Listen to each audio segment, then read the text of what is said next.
Alright guys, welcome to the workout portion of the video. Today's workout is going to be a pull workout, which I'm going to be taking you through. So today I actually woke up and my back just on my right side was pretty tight. So this is the kind of warm up I'm taking you through. I started out just using the foam roller, or whatever this type of foam roller is, to roll out my back to kind of just untighten it a bit and loosen it up. As you, I fall over like straight away. Idiot. But I usually just kind of loosen it up before I start stretching it. I'd go into my mobility movement, which is the like cat and dog movement I normally do. But I don't know what it was, it kind of felt like, it just felt really tight, almost kind of like a trapped nerve feel. I could feel it when I moved my neck down. But the reason I'm showing you this is because if anyone does have any issues like that, obviously if it's, you don't know what's going on, go see a physio, go see a doctor. But if you have any back pain, maybe try this, try rolling it out, because it really does help me. Like, I'm not really in any pain now whatsoever, so that's what I'm showing. The reason I'm showing you guys a lot of my warm-ups is it's very important. Injury prevention is just as important as when you get injured and recover.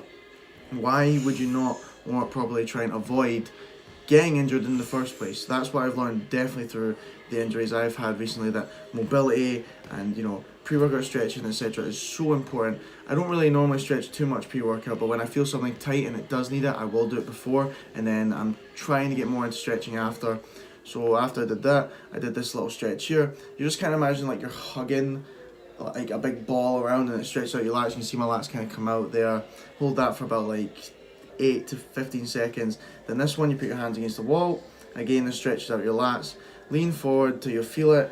You hold it for about 8 to 15 seconds, but please do give this a try. If you're going into a pull workout and you do feel your back's pretty tight, it might help. But if you do have a back pain that is more severe, again, go to a physio, go to a doctor.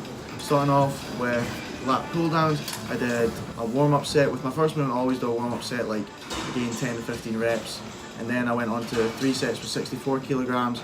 I always start with a pull down motion just to kind of get my lats activated, focusing on stretching out my lats, pulling right in, blow my chin, arch my back. And this is kind of where you can see a good angle. You see I let my lats like stretch out and then I pull right in. I normally start with a hammer strength, but that was taken, so that's why I had to do with this. But either of the pull down movements are good. I do still prefer hammer strength though. And then after this I moved on to a row movement, moved on to cable rows. I did 3 sets, 12 reps, no 4 sets, 12 reps, 64 kilograms, just because I was up in the Eric Little gym, which is like the main bit of all the machines and that. And I'd been on the lat pull down, this right next to it. Again, lats come forward, pull right in, really get that squeeze, keep your elbows tight. Oh Jesus. Honestly, my facials, I swear they're getting worse. I might actually have to like proclaim myself the Phil Jones of fitness, because it's getting ridiculous. You'll see more in a bit. Moving on to my favourite, T-bar rows, up to 70 kilograms on this, going really heavy. Always put the belt on, again, keep my lower back and the waistline tight for when I bring up the movement. With this movement, you really want to focus when you're bringing it up to almost like deadlift up, brace, bring up, and then pull tight again. Elbows tight. The movement is a lot shorter than say like your cable row, but I've felt like my back has came on so much just from this movement. You see, it's developing that thickness. You really focus on that squeeze, it keeps your elbows so tight, and pulling right up. At the end, I do like to hold the squeeze for a little bit, just kind of get that little burnout at the end. Then move on to something I've been incorporating more recently into my back workouts, which is bent over rows. Ever since I trained them with Michael, I've really enjoyed that. So be focused on this. Really focus again. Lean over, keep your core tight, brace, and then pull in. Trying to keep your elbows as tight as possible, squeezing your shoulder blades together. I did 4 sets of these. Let's see, trying to find it. 77.5 kilograms, 10 reps each, 4 sets. So I do quite a lot of heavy rows with this. That's why I'm really trying to develop my fat back thickness with. And this is my other like pull down motion. Now, the reason it's shaking so much is because I had the camera like on a little bit, but I thought it'd be critical angle, something different. Because the thing is, guys, I've shown you some of these before, but because I'm sticking to like a program, a lot of my workouts are going to be very similar. Not too much is going to change in them. And that's the way it should be. I'm focusing on them. I track my workouts and I'm progressively overloading time by time. Yeah, again, there's a bit of freedom there to play with, but mainly you should be sticking to most of the same, you know, exercise so you can build them up. Moving on to arms, so that's the back workout done. I've been loving this recently. Heavy hammer curls, 18 kilograms. I did 20 reps with these, and then I move on, and I literally go really light, 6 kilograms, and just do like proper curls. So knuckles facing out the way, then turn them in, and really get that squeeze, and I control it on the way down. You'll see that in a second. I do 20 reps, so 10 reps each arm with the hammer curls. Then I go into 10 reps, you'll see, with the 6 kilograms, right up slow on the way down the shoulder, really getting that burn. And then after this I moved on to standing cable curls, which is a new exercise I've been trying, I've been loving it. But my bicep training, again, when it comes to my arms, I don't really like focus too heavily on them. It's more just like my main like lifts, like my rows, my bench press, whatever. And then after that I can play about with my arm bit, my arm parts of the workout, and mainly focus on just getting a lot of volume. But these, I've been loving these. I said on my Instagram post when I posted these that big issue I see with a lot of people with arm training is they don't really let their elbow extend fully before they pull right in, and this is really good for that, because you take them and then you take a little step forward and then you lean forward slightly so that it makes your arms straight, and when it comes down you'll see my arms go completely straight, my tricep even contract, then you pull right up. Try and keep your elbow tight for most of the movement. I did 4 sets of 15 reps, really light, keep it light, just focus on that.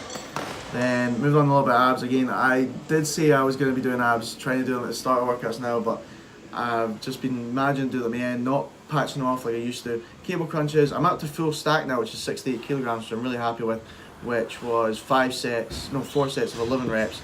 These kill now that I'm up a lot heavier weight, but I really want to focus on trying like develop my abs more and bring them out, because I did neglect them for quite a while.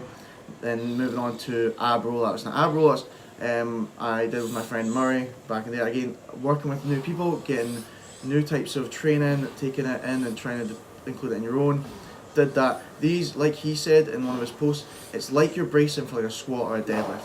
You can hear I'm breathing in, going out, and then exhaling and going out. It's really good. Before you move on to this, before you try these, I'd recommend that you work on developing your core strength, maybe with like planks. That's how I developed quite a good core strength. Do planks, build up to this, and then try it. Okay? And as you can see from this clip here, I was done after that.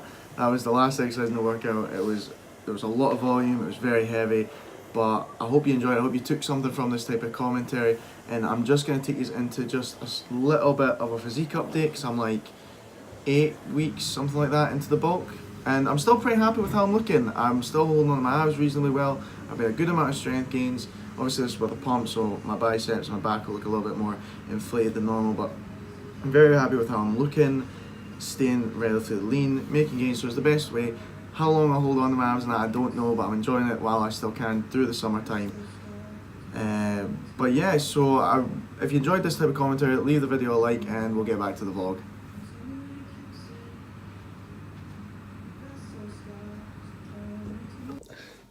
Alright guys, so back in the flat now, I'm about to have my second meal of the day, and the same pull workout. I hope you enjoyed that little commentary. But lunchtime is always the time for me where I kind of like relax and I consume the most food, because it's just after the gym and that's when I'm like the most hungry. You'll have saw like before if I'm going to the gym or if I'm getting up early for work, I'll only really have like a shake. I might have a bowl of cereal, I might not. But lunchtime is definitely, I always work out normally in the morning, so that's when I'm like the most hungry and that's when I consume the most food. So just as normal, again, I'm boring, I eat mostly the same foods. 100 grams of the weight gainer, 2 wraps, 4 slices of ham in each, 50 grams of coleslaw in each, 100 grams of fruit and fibre cereal, some semi-skimmed milk, and I've just got these little brunch bars from Tesco. You know, I'm partial to a wee bar, like just something to snack on, almost like a little dessert. Now these, at lunchtime I consume like the most fat, so right now, because I'm at 3,500 calories, I have about 100 grams of fat to play with, which is quite a lot. So what I use that for is little like chocolate bars like these. Not full on chocolate, it's not like a proper chocolate bar, but you know what I mean, just to help get the fats up. So in this meal there's, I'm reading it off the screen because I can't remember it. This is 2,082 calories, 82 grams of protein, 63 grams of fat, and 279 grams of carbs. And like I said, the good thing about flexible dieting is you can make it fit towards you. Lunchtime is where I like to eat the most. It's where I kind of like crave, I suppose, the most fats. So that's when I kind of like stuff, and it's when I'm hungriest. Since I'm bulking, you know, you're trying to eat a lot, so this is when I get the most in. And, you know, my fat will be very high. So right now I'll be at, maths, 77 grams of fat and I have 100 left. So my dinner will be lean, it'll be this like chicken pasta I always make, so I'll show you that. But just gonna enjoy this, relax, and then I've got some updates for you.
Okay, so lunch meal of the day.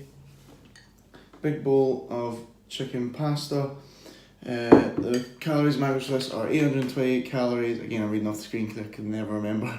75 carb, 14 fat, and 86 protein, and a glass of water because water is good for you. So, hope you enjoyed that little sort of like me pretending to be a chef. This actually takes me up to about 3,700 calories.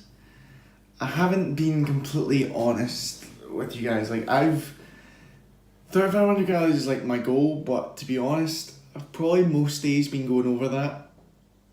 Yeah, majority of the days. I just want to get really strong, okay? Like, I don't know, like, my calories have been about 3,500 for like, I don't know, 2 or 3 weeks now, and it's not like I'm packing on tons of fat, although it's only been 2 or 3 weeks, I don't know. You saw my physique update, I'm still looking reasonably lean, so I kind of thought, why not? Like, again, 3,500 is good. If I go over it, I don't really mind too much. But yeah, please don't hate me. But gonna enjoy this, and then I'll update you guys with what I need to update you with. Alright guys, so the update I want to give you is on the clothing. So obviously a little while ago I talked to you about how I got these samples in. I got the hoodie and I got the white t-shirt. Now there's been a little bit of an issue with both pieces of clothing. So first of all, I'm going to talk about the hoodies. So I got in touch with my supplier and I noticed on their website that they didn't have the hoodies in at the moment in a small. Now obviously getting them in a small is very important, and I asked them if they could get them in, and unfortunately they can't get them in until the end of August. Now it's not ideal, it is not what I wanted, but I have my heart set on these hoodies, and if you know, that's what I care about. I care about the quality of them. I've tried, I've tested them, they feel great, so I'm going with them, and I will be patient, I'll wait for them. So the hoodies will be launching start of September time, probably around then, because if I wanted to, I could go look for a lower quality hoodie, stamp my brand on it, fling it out to you guys, and you know, see if they'll sell, and maybe they do, but it's just not the right way to do it. I'm thinking about the long term. I want to build a good relationship with you guys, and I want to start with good quality and go from there. So I'm going to be patient, go with that, so they'll be launching around then. Now the white t-shirts, I said to you guys I wasn't too sure on them because of the design, but now they definitely will not be putting out, and I'll show you why. So obviously I went and I tested them out in the gym, and obviously they got a few marks on them because of dumbbells and things like that, which is fine, you know, as long as they wash out, it's not an issue. But I washed them the other day, I washed it the other day, and I don't know if you can see this, I'll try to show you guys, but you can see that's where the logo is. You see that like little, I don't know if you can see, yeah, right there, like that marking? Like, I didn't spill anything on it or anything like that, but that's came through, and also there's still marks on the bottom, yeah, right there. You can see like on the bottom end of the t-shirt, and I have no idea why that is. Don't know if it's something to do with the material. It's never happened with any of the black tops, so not really sure, but they definitely won't be getting launched. I won't be going with that design. If I do get a white t-shirt in the future, I definitely won't be going with that. But those are the little updates that I wanted to give you. Oh, and another update is that I am going to Brussels at the end of the month, which is exciting. It's the first bit of travel I'm doing of this summer. It's been quite a prolonged summer because uni finished quite early, but that's the first trip I'm going on, and after that I'm going to be looking to do more weekend trips. I'm going to be taking you along with me and showing you my friend Norbert. He's over there, he lives over there. He's Hungarian, but he's lived in Belgium for a long time, so I'm excited for that. But yeah, like, I really want to do more traveling. It's a big thing. Next year I'm going to do even more. I've had a good period of like saving up, so that's what the future holds. But yeah, those are the updates. I think I'm just going to round up the video here. Please, if you did enjoy it, leave the video a like, subscribe if you're new, and I'll see you in the next one.